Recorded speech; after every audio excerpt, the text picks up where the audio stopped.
Each year, about 12 million people in the US head to the doctor's office with something called impacted or excessive cerumen, which basically means their ears are full of earwax.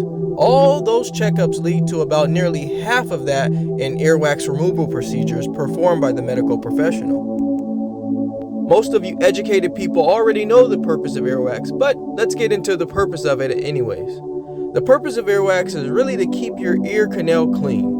But it becomes a problem when it's excess or hard or obstructive earwax. It can be extremely problematic. Most earwax, also known as cerumen, is much more beneficial. It is very normal to have protective coating for the sensitive skin of the ear canal. A canal coated with earwax will repel the water and help prevent external ear infections.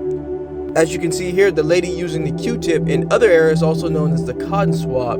I can see why we all would use that as our go-to option, given the fact that it's extremely easy to clean your ears that way.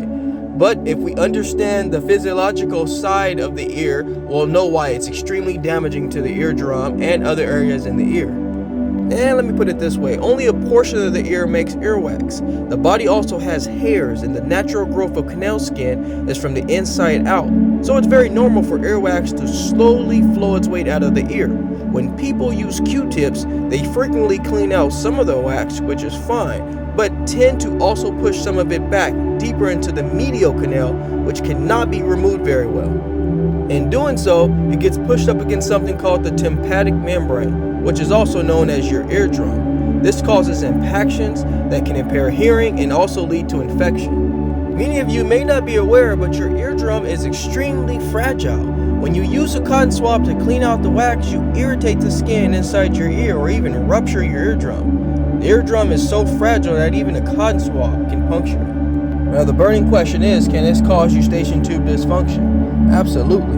The Eustachian tube is normally closed, and the air in the middle ear space is slowly absorbed by the surrounding tissue. When you're constantly putting Q-tips in your ear, you're pushing the earwax all the way to the back of the eardrum. This is impacting several parts of your ear, which is going to throw your Eustachian tube out of whack. It is proven. Looking at the anatomy of the ear, you can see that it's already a limited surface. It seems as if when you're using the Q-tip, you feel better and that you're doing good, but you're actually moving things around and pushing it further back. This is what we aforementioned, the ear infection. Now, when you're getting an ear infection, you're causing areas in the ear to be irritated, as well as giving it more reasons to start building up with fluid. This is definitely going to make your ear tubes fill up, which is going to give you that pressure that you hear throughout the day. And that's why many of you have voiced that taking antihistamines is not helping at all.